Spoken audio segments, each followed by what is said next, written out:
I've been fortunate enough to be selected to host the first ever for 2019, for this school year, Bosun's much improved Dragon's Roar. Woo. The official podcast of UA&P. Come on, let's clap everyone. So before I introduce my very handsome friends over here, I think it's also important to acknowledge the people behind the camera. First is Mr. Derek over there. Broadcast head. And Mr. Clyde right there from the Managing editor for the Bosun. So again, I just wanna give my sincerest gratitude in them giving me the opportunity to host. So this is the politics edition of Dragon's Roar. Yes, politics! Woo! UA&P. Dadabog ka. Anyway, so my name is Kyle Valencia. I'm a 5th year BSBA student. I came from Anima. I was the party head at some point. I was the internal VP at some point. And then last year, I was the marketing head for 6A. Yeah. 6A. Yeah, so to my right is the very handsome Marco Pantaleon. So introduce yourself naman, sir. I'm the editor-in-chief of the Bosun. I'm a 4th year political economy student and, you know. You try. Kaya mo, mas magkagalingan mo naman. Keep it simple. Hey guys, my name is Sean De Castro, former captain of the team, current member, former PMP, former candidate, and currently still Bogey. Yeah. And once again, I'd like to thank Bosun for having me. Marco, Derek, and Clyde. Thank you. So just for context, the whole point of this show is it's supposed to have this like open barkada vibe. So we won't be too serious. We'll be talking about very serious things, but knowing the three of us, well at least the two of us, we'll try to liven it up a bit so that your X amount of minutes won't be to waste. Yes. Okay, so again, as I said earlier, I was in the whole political scene, and fortunate for me, as I was the marketing head last year of 6A, the Alliance. These are two of my favorite candidates. Hi, Brian. Yes. Hi, Brian. Hi, Maida and Lance. There. Comelec for reals. Yeah. So, these are my two favorite candidates. But unfortunately, di sila nanalo. Okay. Maybe. Moving on. Yeah, so let's cut that part out, Joe. yeah. So to start the show, I think it's very, very important for us to give them the floor so that they can share to us what it feels like, running, and then what happened. So their insights, what they learned. Who wants to start, boys? Who's the trendsetter? Yes. What it felt like losing last year. Honestly, it was really painful. Sorry, di ako magaling madrama sa mga drama. Pero yun nga, the people who know me really know that I know nothing about politics.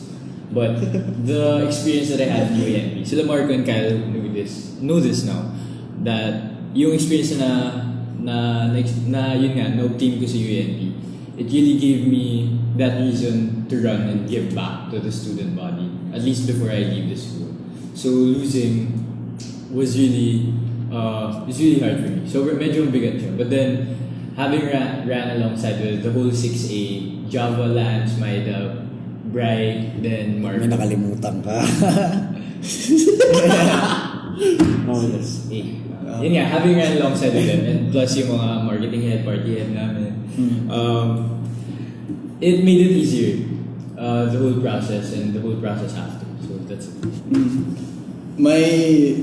What does it feel like to lose in elections? Yan. Yeah. Well, I never planned on running at all. Zero plans. In fact, I was really opposed to running kasi yung mga maingay na USG is useless, isa ako dun. Like one of my hidden opinions, pero that's what I felt. Pass ako. Pass. Past or pass? Past Marco yan. Past Marco. Nag-pass siya dati. Exactly. Past Marco nag-pass. Clarify that. Sorry. So a certain Kyle Valencia had to be the one to convince me to run. And I ran under a student judicial court. So simple lang. I ran against Rafi, who was now in the USG. Obviously, I lost. It was a close fight. Underdog mentality ako the whole time. I had a lot of fun, a lot of good memories with the 6A Alliance, and shortly after losing, I was invited to become editor-in-chief, and I accepted. So right now it's my position, and I'm pretty happy where I am. Yes, ang cute nyo guys. Tumitingin pa kayo sa camera. Kala ko makwentuhan lang. Anyway, okay, so but let's talk about what happened after. Like, saan na kayo napulot? Saan na kayo? Where'd you head after that? Because I can speak. I won't tell you what happened to them, pero as a friend, I'm really proud of the two of them. Why? I'm really proud of the two of them, of what they did after the whole losing. So, let's start with Marco. Yeah. Well, one thing that people don't really talk about is what candidates do when they lose. It's always highlight reel, USG. True. Pero for me, I was just very lucky. Lucky lang talaga ako. In the sense na, when I lost, I thought that was the end of my UA&P story. I thought that was the end of my politics. I was Bosun. But then a door opened, and diba, sinasabi nga nila, for every door that closes, another one opens. A window.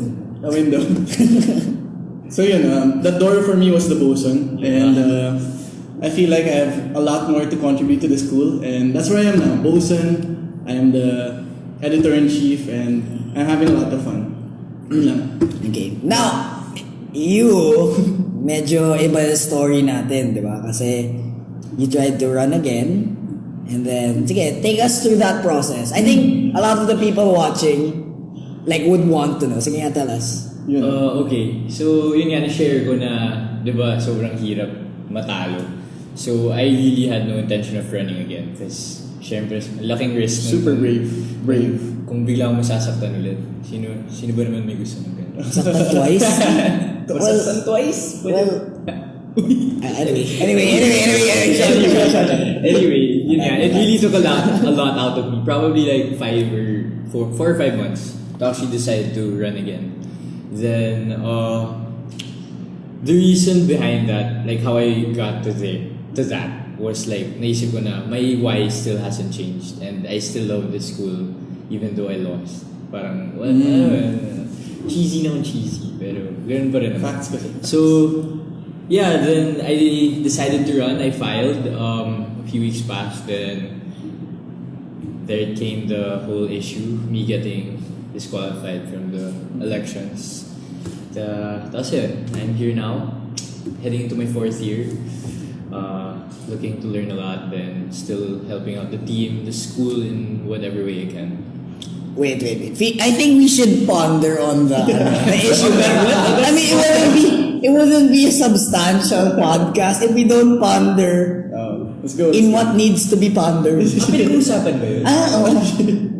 Compromise. Anyway, Pag-usapan. okay, so who wants to explain what happened when what Sean means by issue? So, to summarize what Sean said again, so he ran again, he wasn't allowed by the Comelec. I think by now we're all okay with Na process na. But we're all okay here with Comelec's ruling. We're not saying anything about that. It's just, so that's what happened. He wasn't allowed to run. So what's the issue? What happened? Walk me through it because I'm ignorant. So yeah. Who? There's no such thing as apathy, according to him. Anyway, so who wants to start? Well, sige, I'll try to narrate it. So what happened was Comelec sent a letter, and actually it was a letter. It was a document under Comelec, and they sent it to Sean. And what happened was we got a hold of the letter in one way or another, and we decided that the people needed to know about this. As Bosun, I'm speaking as a member of the Bosun, and we decided people need to know about this. And up to now, if we hadn't done what we did, the School of Management people would still think that Sean would be running, because there was no public statement from Comelec, nothing. So while I believe that we could have done it better, we should have done it better. I acknowledge that. I think people needed to know what was going on, particularly how Comelec dealt with the situation. We needed to process that as a student body. So I want to know what Sean thinks on like how it went from his end of the bargain. Yeah, kung nagtataka kayo, kung paano, hindi tataka. Share ko pa rin. anyway, just in case, for you guys to know how Marco got a hold of the letter is because I sent it to my reps, which is sila Nathan, JM, then Mike, then Marco, to consult with the whole thing. That same morning that they sent it to me.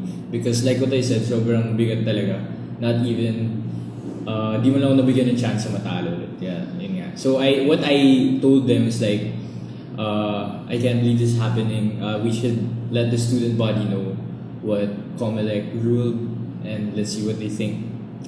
So yun nga, let's go into the meat of the issue, which was Bosun's post. Let's go. When I saw it myself dun sa story nila, wala akong masyado naapektuhan. Kasi yun nga, it was, the purpose behind it was the thing we talked about in the morning because they posted it around mga hapon, afternoon. Ganun. So for me, yung bumigat lang sa akin was yung mga reaction ng people, which I can't take away from them because yun nga, they were just looking out for me, then they cared for me. But on my side, siguro yung mali ko lang is yung bigla akong nawala for a week, wala akong nabigyan ng assurance that I'm okay, I just need to process alone. If I didn't take that week off, this issue would have probably blown out of proportion. So, yun na siguro yung mali na naisip ko. But then, on Bosun's side, they were really, besides just doing their job as the school's publication, the purpose behind it was really to let the student body know what was happening. And how, if there's a better word for it, I will say it, but how inconsistent the ruling was. Because we were allowed to run last year. And yun nga, for those of you who want to know what my type D offense was, it was just an ID offense that I committed on a Saturday 7:30 a.m. class. So I was like groggy as hell. So I went to my bag. Apparently, I didn't know that time. I went to my bag. Then, yun pala, I need a girlfriend ko. Tapos yun, mali yung nalagay. Shout out to my girl, by the way. Yeah, well, one more reason why actually we decided posting it was when I ran last year, I had no intention of being in the Bosun again. Before the door opened, I had a type D offense. And napag-usapan namin ni Sean, nakakatawa to. Exactly the same type D offense. I had a type D, by the way, for people who don't know, it's a misdemeanor. So I had an ID incident with someone. So yun, what happened was we were allowed to run. So when I heard of this news, my first thought was, bakit? Diba? Bakit inconsistent? Do we get an explanation? Does only Sean deserve an explanation, or does the student body need an explanation? So that was going through my head when we were processing it. And we decided to post it. We got a lot of backlash. Yeah. A lot of people were sliding into our DMs. Yes. Madami. Not the good kind. Not the good kind. Students, friends of Sean, even my personal friends, some teachers, some parents, they were all asking us whether it was right that we published it. And like I said a while ago, I think that we did the right decision in publishing, but it was a matter of how we published it. So, in fact, for that matter, Sean and I talked personally after 1 week, since nawala si Sean for 1 weekend. We went to Kegs, and it was the first time we talked, and sabi ko, is Sean mad at me? Is Sean, parang galit ba to sa akin? And then when he came in, I was waiting for him at a certain place. And It's lumapit Kegs. siya. It's Kegs.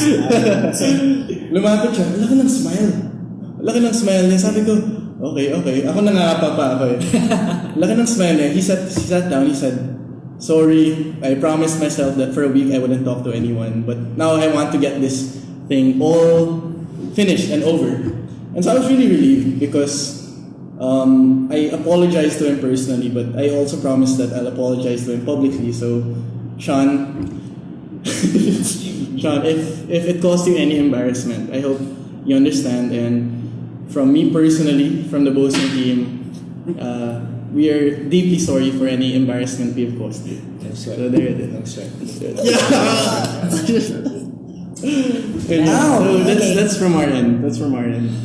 Okay. Well, now the only person na walang type D offense here is me. So, I think that's a really important point, especially if you try to dissect the things you guys said.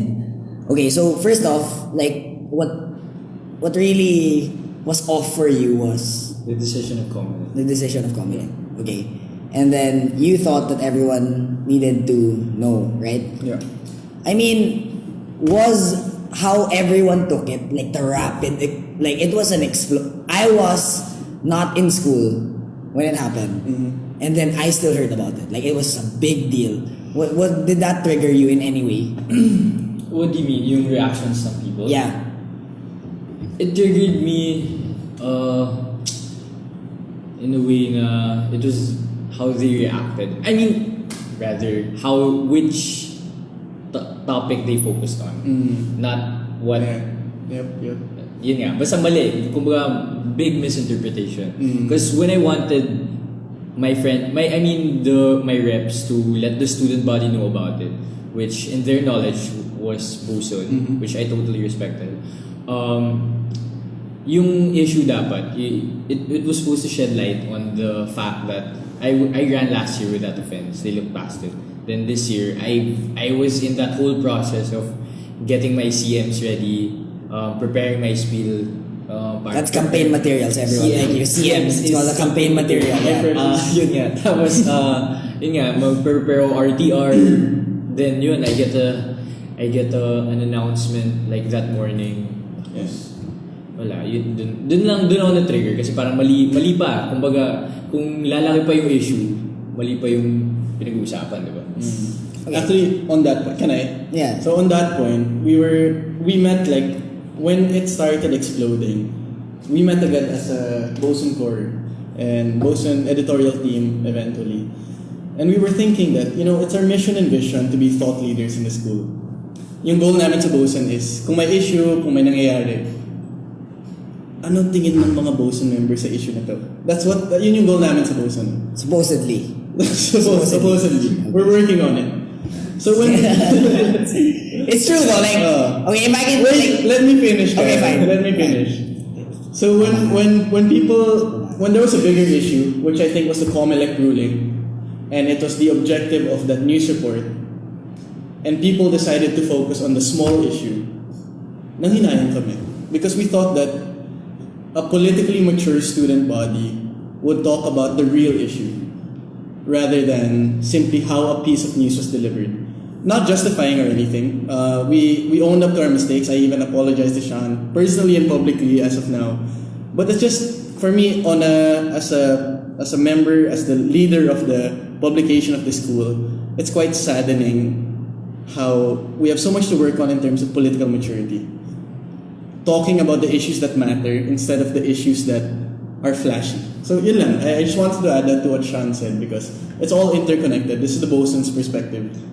Okay, well, with that, since you are the publication, right? So, again, in my experience, in the whole political realm, you guys are like the third-eyed or something. Yeah, you guys are like, you're supposed to not interfere, but to inform. Ganda nun. Kyle Valencia. Yeah, everyone. So, do you think this year... Because honestly, if I was to give my very honest opinion, it hasn't been... we can say that, maybe the people, you should take the Bosun's articles as what it should be. Thought starters, right?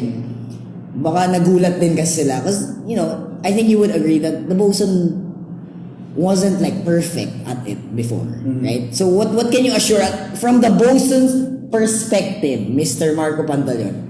What can you promise us this year on how will the Bosun be better?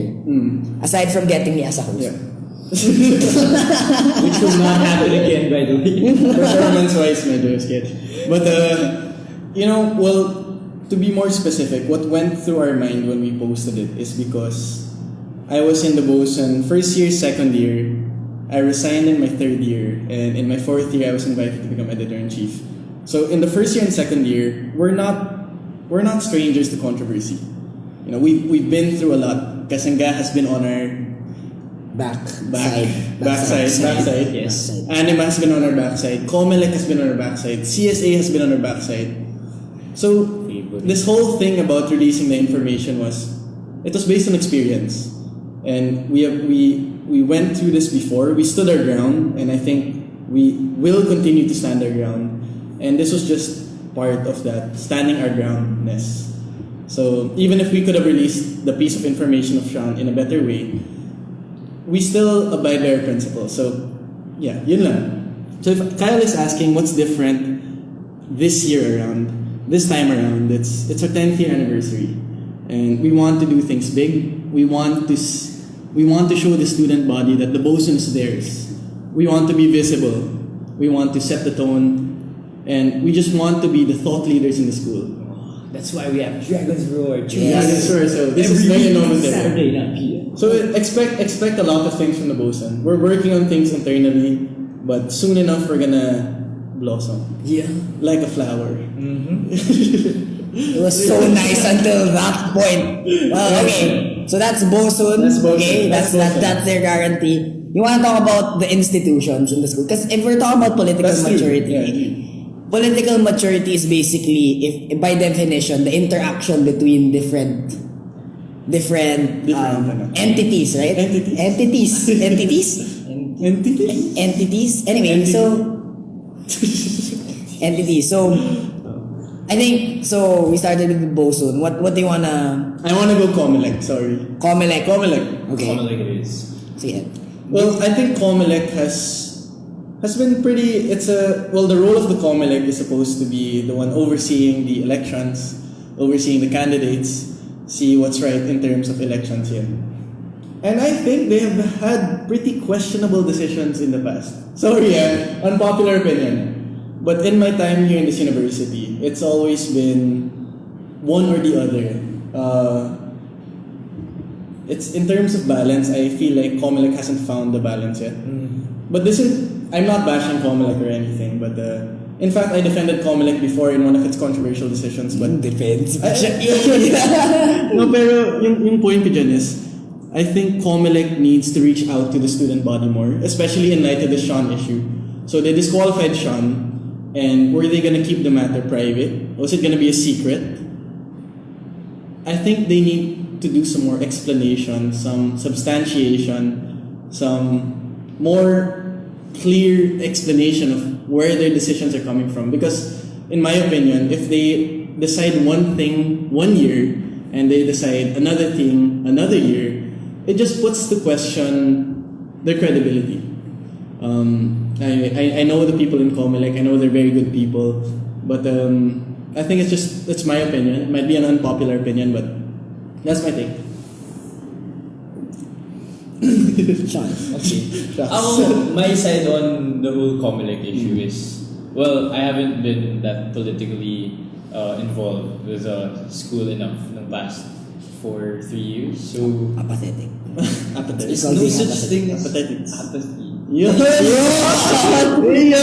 such thing as apathy. No such thing as apathy. Anyway, so yung point ko lang dun is, having ran last year, then being allowed, then yun nga, itong decision na to this year, it shows one inconsistency. But then, yun nga, there was reason behind it. The text na no offense, stuff like they had their justification. But then, like what Marco said, they can't do this 1 year then do something else the other year. Because yun nga, yung credibility talaga nila. And importante talaga to, because I mean, like it or not, we need Comelec. We need Comelec. Yeah. And no, we do. We need Comelec. Diba? We do need Comelec. If wala Comelec, who's gonna facilitate? Yeah, facilitate. It's a thankless job. Thank you, Comelec. Yeah, thank you. Bring nga. No, okay. Wait, nagkukwento pa si Sean eh. Action done. You see? Where's the foresight? Where's the chemistry? Where's the chemistry? Okay, go. No, if I was to share my opinion, because like I've been interacting with Comelec for a while. Just a while. Like, for a while, like 6 years, ganyan. 3 years. So since I was a VP back when I was second year, contrary to what you guys are saying, I actually really wanna commend the Comelec. Hey, we didn't. No, I'm just saying. No, I know you're not. You're giving points of improvement. Yeah, Kyle, why? Yun yung tanong namin, why? No, because okay. If you think of it, like these people are, their job is to mediate among all the political entities, right? Among candidates and all these things. I genuinely believe that the moves that they've made, though there are a lot of things they can improve on, just think of the resources given to them. Like, think of the They need amount. volunteers. They need volunteers. They need support from the people. True. Like, it's, we're not helping our whole political maturity out sa UA&P if everyone just keeps, bashing on Comelec. Like, we need to help them out. But again, from what I've experienced, because I've experienced a lot. Old man. Kat. Tito Kyle. So, patulugin ko na kayo. So, pero, they have a lot to improve on. Not necessarily with the paiba-ibang ruling. Because at the end of the day, yun nga, hindi napansin yung rule before. Yeah. And it's even in Philippine law, right? Negligence of the law is not the right reason. Yeah. No, though it was inconsistent, they have to do things properly. Yeah. I think that's yun lang. Like, the Comelec will always keep getting better. Like, with the new advisor and everything with Sir. Tapos why? Go lang. No, but seriously, like, they'll do well. I'm sure they're gonna do better. And up to now, even with the referendum and the new special elections, I can genuinely, they're doing better. Like, so I think it's about support then for them. Yeah. I think we all agree, for people who have done the whole politics thing in school, na they have things to improve on. But props to them, like, with the resources they have. So that's me. Yeah, like on that, jumping off that, I want to study the law. I want to be a law student in the future. I'm applying for law schools right now. And so I understand where Comelec is coming from. If it's written in the law, then it's written in the law. No ifs, buts, no nothing, diba? Ifs, buts. So pero I think that's good and well, diba? The letter of the law is the letter of the law. But at some point, you have to understand that there's a culture and there's a tradition in UA&P. Things have been happening for so many years. It's not only last year that candidates with type D offenses were allowed to run. I'm pretty sure even previous years they were allowed to run, diba? So it's a question not of the implementation, but it's a question of explanation. Why? Bakit out of the blue, pinalitan nila yung rules? Bakit out of the blue, they're being so strict with the letter of the law?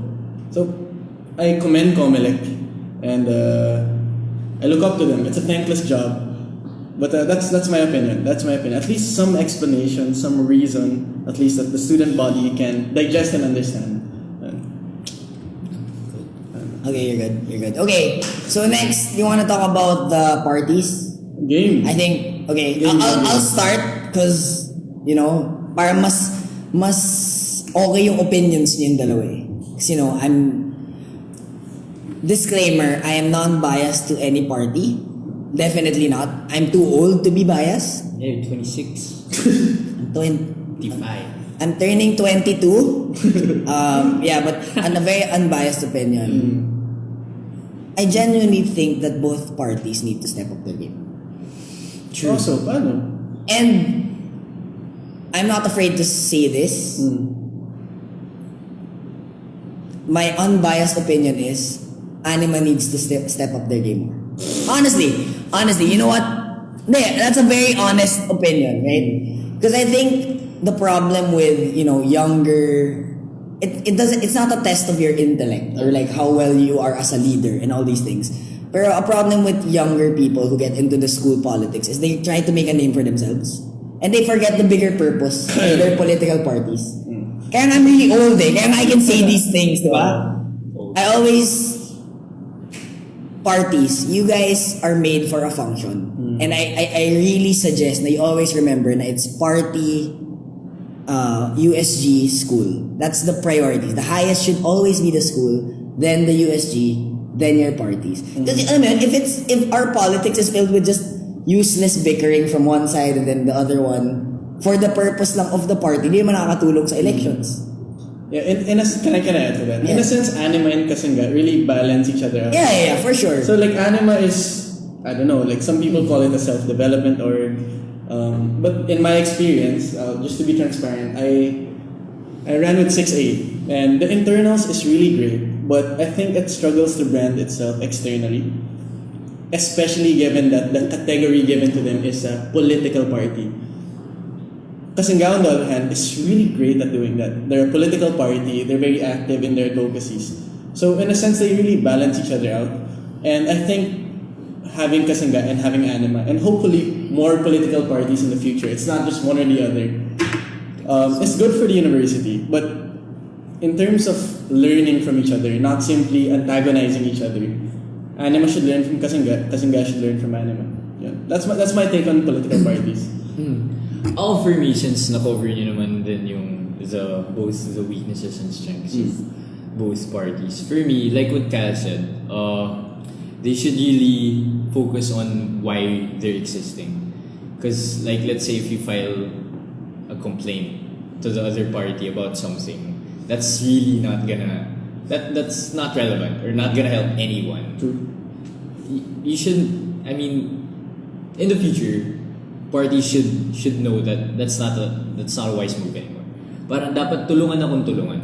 Yeah. For the school. Yeah, competition is good for politics. Competition is good for politics. And siguro dahil nga, I have the most to say about this specific one, like political parties. I just wanna say like, Anima, you guys know how much, I love everything about Anima. Pero baka kasi, this is my only platform to say this. I genuinely want to commend and say thank you to Kasanga. From someone na, alam mo yun, was branded as Anima all his Kasi ngayon wala ito masabi. I'm too old na. I think this is valuable content. Okay. Yes. Like, pero seriously though, like, Bosun only. no, because alam mo yun, people know me for Anima, yung mga away ko online with some Kasanga people back in the day. Yeah, and all these things, debates with Kasanga. But you know what, like, I genuinely want to thank Kasanga kasi prior to them existing, they gave Anima purpose. They gave the whole politics of UA&P purpose. Kasi politics shouldn't be monopolized, right? Like, now I realize that, now that I'm a bit on the veteran side of things. Ako, for me, to the Animo people watching, I think you guys already know how much you've helped me throughout my UA&P journey. So, sa Kasanga side, I want to commend them also. Because how long have they been here? 3 years? 3 years? 3 years? Four years. Don't get mad. Don't get mad. Okay. Don't get mad. Flame Marco in the comments if you disagree. Tell me. Comment down below. Anyways, yun nga. For Kasanga, I really commend them because in their X number of years, they've produced people like people And like... their presence talaga. Iba. Very professional. Ang dami lang nabibigay na relevant stuff that should be talked about actually. Yeah, yun lang. For Kasanga, it's... I really commend them. Just the fact that there are 3 members in USG that are 6A, which is in one way or another, it's an open secret, affiliated to Anima. And there are others. What? Whoa, what? Okay. We're gonna get So there are 3 members Anima in the USG. Mapapagalitan tayo. 3 members kasi nga. It just goes to show that everyone's taking each other into account. Everyone's checking each other. And this type of competitive but constructive politics is definitely good for the university. Super healthy. Super healthy siya. And actually, special shout out kay Wise. Legit though. Like, hi Wise. No, like legit kasi alam mo yun, it came from very, like the founders. So you have Renz, Ayangaw. Shout out to you. Best. Na yung mga nakakaway ko sa internet. We have, please don't blame me. I'm commending. Okay? So then we had Paul during kalabo ko sa party head position. And then we have Alex. And now this, Wise is like, alam mo yun, medyo new to the scene, Or diba? siya yung mixture ng lahat. Yeah. At least, ang ganda ng person, ang ganda ng halo ng I have to commend him kasi alam mo yun, you didn't expect much kasi he was new to the scene. Tapos, like you can feel Kasanga's presence. Si Wise? Sinabi ko nga yun para congratulate, diba? So congratulations Wise and Kasanga. To Anima naman, you guys are doing fine. Everyone has room to grow from Comelec to the different political parties. So to end, I think last two questions for everybody. Okay. You ask us? Malamang ako yung host. Anyway, so the first up is, in one word, describe the political culture in UA&P. Oh! Shocked kayo. Wala akong ganyan. Ako muna yun. Ikaw na muna. Okay. I'm saying. For me, potential. Potential. Medyo pa rin yun. Potentiality. No, pero like my word is potential because the problem with university politics is that when people understand politics in university, like Kyle, assuming he understands politics, gumagraduate na. And people who want to get into politics, very passionate about politics, kakapasok lang. So we need to establish institutions. Funny students. Sounds like your spiel. Okay. No, pero for me, it's, okay, two things. Number one, establish institutions and traditions and hold on to them very strongly because they dictate the culture of politics in the UA&P. Number two is, we need to learn from past mistakes. Yun nga, sinasabi ko, because people graduate, because people who committed those mistakes eventually graduate, us, particularly from the graduating batch, graduating. We need Sana naman. Sana. We need to do a better job in mentoring, in reaching out to younger students so that they don't commit the same mistakes in the past. And for the people who are new to this university, I want you guys to have a pioneer spirit in terms of politics.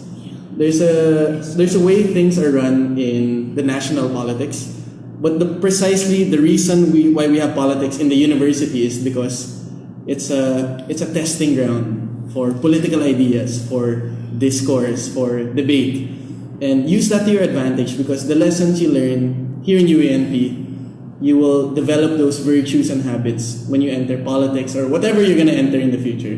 So yeah, that's my potential. Yeah. That was dope. Dope. Tapos ka na umisip? Or... Tapos na. Go, Sean. Ako, siguro building off of what Marco said. University politics na, Yeah. Is my words misconceived? What? Wow! Misconceived! Tanong mo ba? Oh, bakit misconceived? Anyway, misconceived in the sense na when you hear the word politics nga, it's like more of the serious stuff. But okay, coming from me, you guys know me naman, diba? I'm probably the last guy who everyone thought would get into politics. But then, I really didn't think of it as politics. More of, it's just giving back to the school, to UA&P, the school that I love so much for the past 4 years. So, yun lang, misconceived siya in the sense, for university politics, na people should look at it as an avenue to give back in a much bigger platform than just PMT, the basketball team, Anima, Kasanga, Merge, all the orgs. Maybe they can give back in a much bigger platform, which is student politics, which will lead to USG. So that's yun lang para sa akin. Okay. My word... Ikaw? Huh? Alam ko host ka. My word is goodbye. Yeah. Let's do ending remarks, one each, those. Yeah. I think Sean. it's been a great podcast, boys. It's fun. Yeah, it's Podcast fun. is fun. Innovative, masaya siya. Anyway, so before we all do all that goodbye things, I just want to point out na you were looking at the mic. Kanina. Yeah, It was kind of weird. Like, I was doing Yung reflection. Tsaka sabi namin one word eh. Anyway, Nabapani? Ay, kita ba nila yung mic? Final remarks. G. Ako na? Malis tayo. Okay. Okay, final remarks. Are you giving a remark? Oh, siya rin. Siya yung in-invite. Okay, anyway. I was just hired and now I'm getting abused. Okay, final remarks. First of all, I'd like to thank Bosun again, Derek, Clyde, Marco, host. Thanks for having me. I know yung main reason siguro kung ba't ako na-invite was the whole issue. And I really thought that this was a good way for me to actually voice my thoughts out and really clear the air, squash that issue and just end everything. Para rin, not only for Bosun's sake and my sake, it's also for the peace of mind to everyone who cares about me. Yun, no? Madami. For the people watching, yun nga, everything we talked about, politics, these three wouldn't be here if we didn't love UA&P. So, if you develop this kind of feeling, yun nga, find ways to really help. Kasi, yun nga, 4 years or 5 years or 6 years is really a short time. So, you really should find a way to give back and do everything you can for the university. So, also, if this is published before tomorrow, don't forget to vote for SMN. Yes! Great! Yeah, please vote for SMN! Also, referendum. Yeah, and referendum. Thank you. Ha? Sige. Right up. Baka kasi pinag-importante. Yeah, so the way I see things is from the lens of Bosun, and I hope the student body supports the Bosun. We have a lot of big things in plan, and trust us that we're very genuine when we say that we have the student body in mind in what we do. UA&P is a great school. In my opinion, it's the finest. It's the top liberal arts education institution in the Cream of country. the crop. The cream of the crop. But I think there needs to be more integration between what we learn in the classroom and what we do in politics. So let's learn how to integrate. That's what liberal arts is. That's what liberal arts is, and we need to do better at that. There are many great people in UA&P now. In the USG, we have phenomenal leaders. In Anima Kasinga, we have phenomenal leaders. In Bosun, the Bosun is roaring to go. All the other orgs. In all the other Comelec, it's the start of the school year. Let's set the bar high for everyone. Yeah, I like that. So to end, me, Kyle Valencia, I would also like to thank Bosun for allowing me to host and making such a great production. Kasi may mga yellow light pa tayo. May mga yellow light pa tayo. So, Pinid ka. namatay siya when I called it. Anyway, it's okay. So yeah, to end, I hope everyone takes this like it's really supposed to just become a thought starter. Like, if you wanna flame us, okay lang. Medyo na-expose ako dun But if you wanna start a discussion, in the comments down below, go ahead. As long as you have, the school in mind, like sharing opinions, because that's what politics should be. True. This is the politics edition of Dragon's Roar. Comment also down below what other kinds of Dragon Roars they want. Like any ideas for other podcasts, we're very free. Yeah, we'll be sitting in our place. Do you want a philosophy type podcast? Like fashion? Like sports, pwede naman. Okay lang. Yeah. Sports analyst, pwede. So I hope everyone likes, comments, shares this post para naman sumikat tayo lahat konti. And before we say bye, this is Dragon's Roar, and remember, huwag kayo magta-type the offense. Thank you very much, everyone. Woo!